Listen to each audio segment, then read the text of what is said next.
जय हिंद दोस्तों। चले देखते हैं आज एसएससी सीपीयू का जो एग्जाम हुआ था 27 जून 2024 को, उस क्वेश्चन का एनालिसिस करते हैं कि कैसा क्वेश्चन था।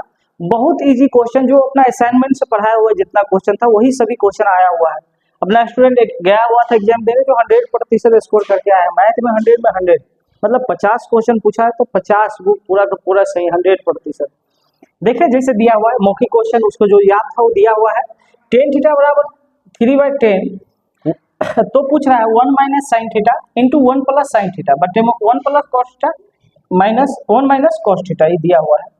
तो a minus B into A plus B दिया हुआ है, तो इसको क्या लिखते हैं A square minus B square, तो 1 माइनस साइन स्क्वायर थीटा हो जाएगा और बट्टा में ए प्लस बी इंटू ए माइनस बी, ए माइनस बी स्क्वायर, ए स्क्वायर माइनस बी स्क्वायर यानी 1 माइनस कॉस स्क्वायर थीटा हो जाएगा।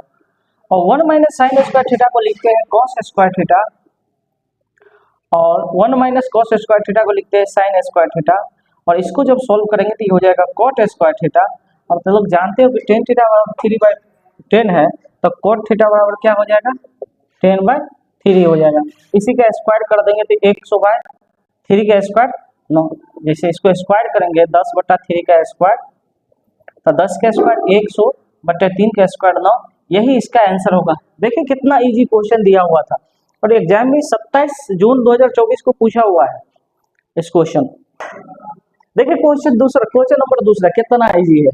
बताए हुए है डायरेक्ट क्वेश्चन कि यदि x प्लस 1/x बराबर 2 दिया है, कुछ नहीं करना है, x बराबर हमेशा 1 रख के इक्वेशन का वैल्यू निकाल देना है। x बराबर 1 दिया हुआ, 1 के पावर 4 करेंगे 1 प्लस 4/1 और इंटू 1 माइनस 4/1 हो जाएगा। तो 4 1 की 5 हो जाएगा, गुने ये 4 1 में से 4 घटेगा -3 हो जाएगा, -3 गुना करेंगे 5 या 15 -15 इसका आंसर।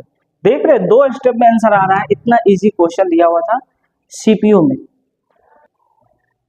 चले क्वेश्चन नंबर 3 देखते हैं। देखिए क्वेश्चन नंबर 3 क्या दिया है, रेशियो से सवाल पूछा हुआ है। ए बी सी का अनुपात पूछ रहा है, कह रहा है ए का 40%, बी का 60%, सी का 1/6।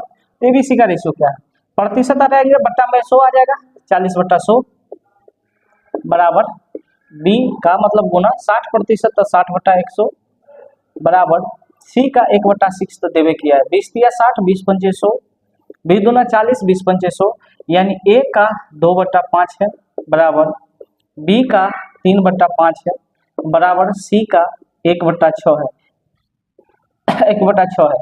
एबीसी का रेशियो निकालना है, तो एबीसी का रेशियो कैसे निकालते हैं देखें।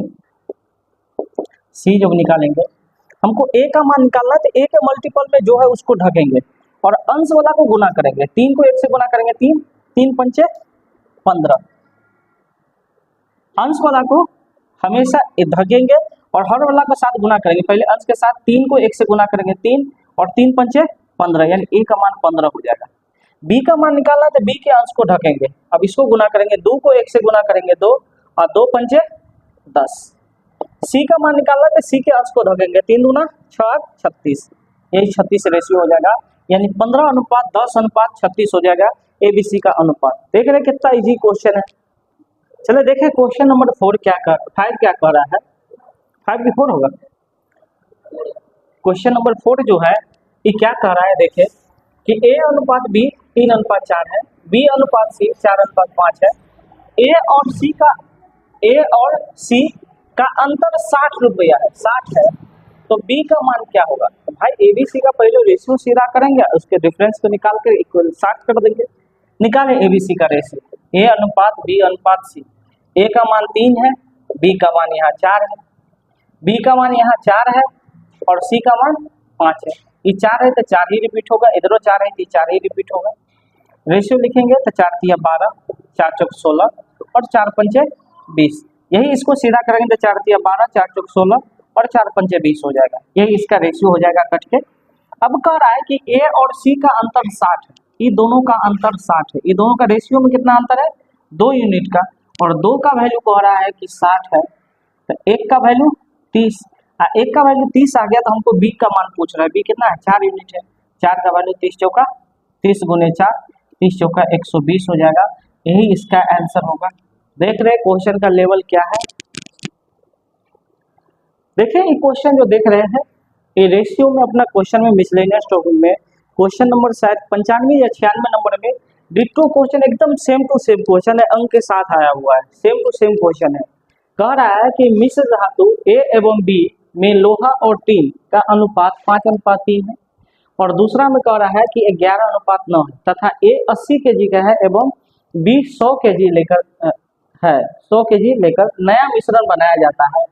इसका बी के 100 kg एवं ए का 80 kg लेकर नया मिश्रण बनाया जाता गया है, तो उसमें कितना टीन होगा, केवल टीन की मात्रा पूछ रहा है।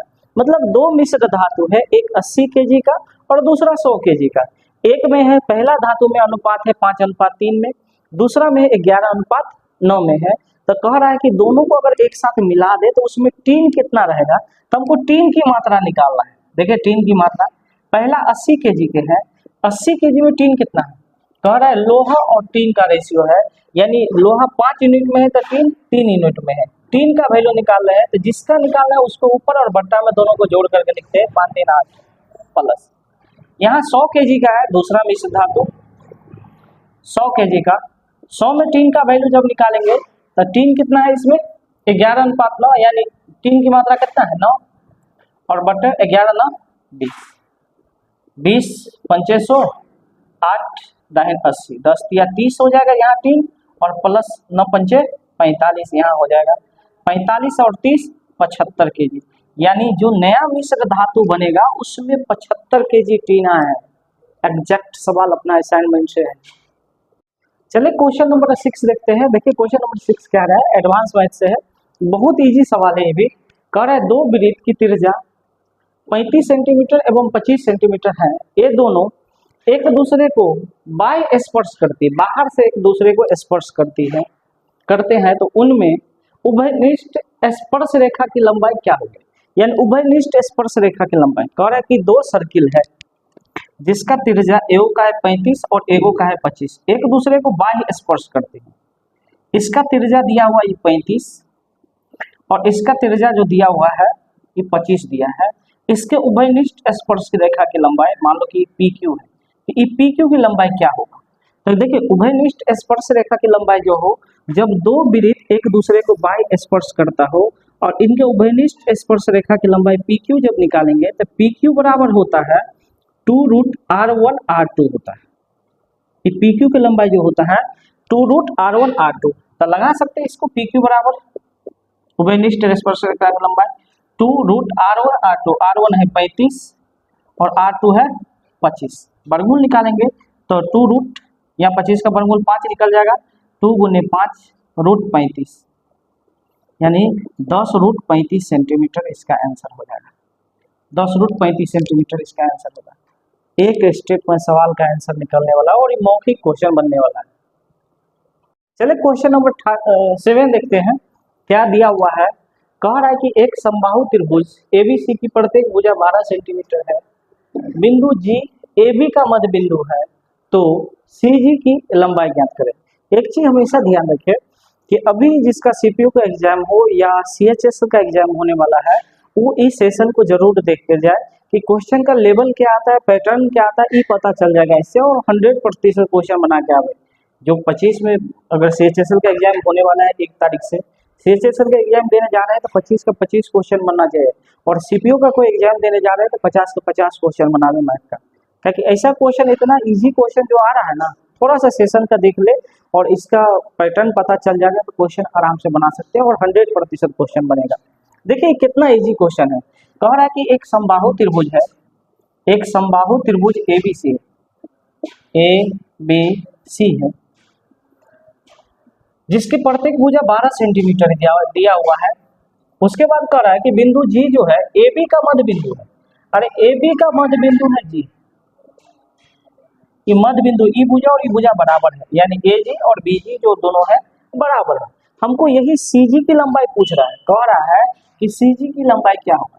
तो एक चीज सब जानते होंगे कि किसी भी समबाहु त्रिभुज, अगर समबाहु त्रिभुज की बात करें तो उसमें एंगल बाइसेक्टर, शीर्ष लंब परपेंडिकुलर, शीर्ष लंब, एंगल बाइसेक्टर यानी कोण समद्विभाजक, शीर्ष लंब एवं माध्यिका, तीनों एक ही बिंदु होता है। कोण समद्विभाजक, माध्यिका एवं शीर्ष लंब जो तीनों होता है एक ही बिंदु पर होता है और एक ही लाइन पे होता है, समझ गए, इस समबाहु त्रिभुज में, यानी यही इसका माध्यिका भी होगा, यही कोण समद्विभाजक होगा और यही इसका शीर्षलंब भी होगा, तीनों एक ही भुजा होता है। तो इसका जो हम निकालेंगे सीजी की लंबाई यानी सीजी बराबर जो होगा वो होता है ए बी का √3/2 गुने भुजा के बराबर, √3/2 गुने भुजा के बराबर, यानी समबाहु त्रिभुज के शीर्षलंब की लंबाई जो होता है √3/2 गुने भुजा, इसको लगा सकते हैं, दिया हुआ है √3/2 गुने भुजा दिया है 12, 2 से काटेंगे 6, यानी हो जाएगा 6√3 सेंटीमीटर, इसका आंसर होगा। चलिए क्वेश्चन नंबर 8 देखते हैं क्या करा, ये तो और इजी क्वेश्चन है, देखते ही आंसर, इसको पढ़ने की जरूरत नहीं था, देखे और आंसर मार दे, ऐसा क्वेश्चन दिया हुआ है। कह रहा है एक त्रिभुज एबीसी में कोण ए बराबर 30 डिग्री, सी बराबर 60 डिग्री है। भाई एक कोण 30 डिग्री, एक कोण 60 डिग्री, तो एगो कोण होगा 90 डिग्री, यानी ए जो है ये 30 डिग्री है और सी जो है ये 60 डिग्री है, इसी तो बी कोण तो फिक्स है कि 90 डिग्री होगा। और उसके बाद कह रहा है कि AC बराबर 13 सेंटीमीटर, AC 13 सेंटीमीटर दिया है, BC बराबर 12 सेंटीमीटर है, तो AB की लंबाई हमको पूछ रहा है, AB बराबर क्या हो जाएगा, AB बराबर 5 सेंटीमीटर, ट्रिपलेट वैल्यू याद होगा 5, 12, 13, समकोण त्रिभुज की भुजा होता है, तो AB क्या हो जाएगा 5 सेंटीमीटर, देखते ही इसका आंसर लगा दे। चलिए क्वेश्चन नंबर 9 देखते हैं, देखिए कितना इजी क्वेश्चन सब पूछा हुआ है, देखते ही इसका आंसर आता है।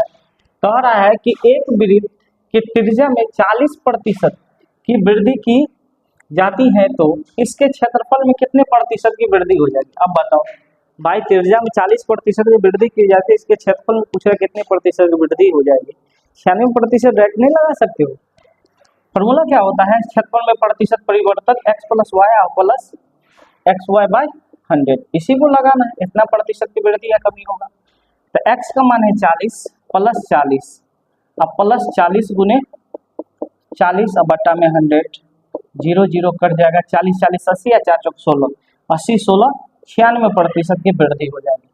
बताओ ये क्वेश्चन सबका क्या किया जाए। चलिए क्वेश्चन को देखते हैं। कह रहे दो गोले के पृष्ठीय क्षेत्रफल का अनुपात 25:49 है, तो उसके क्षेत्रफल के उनके आयतनों का अनुपात क्या होगा, वॉल्यूम का अनुपात क्या होगा, यही पूछ रहा है। तो भाई इसको तो डायरेक्ट बना सकते हैं कि अगर हमको क्षेत्रफल का अनुपात दिया हुआ है, क्षेत्रफल का पृष्ठीय क्षेत्रफल का अनुपात दिया है, तो रेडियस का जो अनुपात होगा उसके वर्गमूल निकाल देंगे, रेडियस का अनुपात निकल जाता है।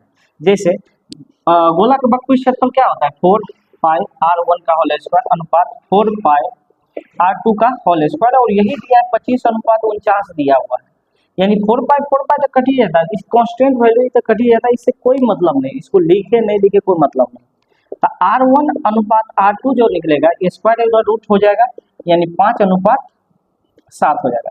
अब वॉल्यूम का जो अनुपात लिखे हुए, वॉल्यूम का अनुपात V2 का V1 V2 जब निकालना होगा तो इसके क्यूब के अनुपात के बराबर हो जाता है, क्यूब के अनुपात के बराबर, काहे कि वॉल्यूम जो होता है गोला का आयतन जो होता है 4/3 पाई r क्यूब होता है, तो r क्यूब के बराबर, और 4/3 पाई जो है दोनों में कॉमन ही कटिए जाएगा, रेशियो में दोनों में कॉमन कटिए जाएगा कांस्टेंट में, तो सीधा इसका क्यूब कर देंगे, यही क्यूब के बराबर हो जाएगा, 5 का क्यूब 125 और 7 का क्यूब 343, यही इसके आयतन के बराबर इसका हो जाएगा आंसर।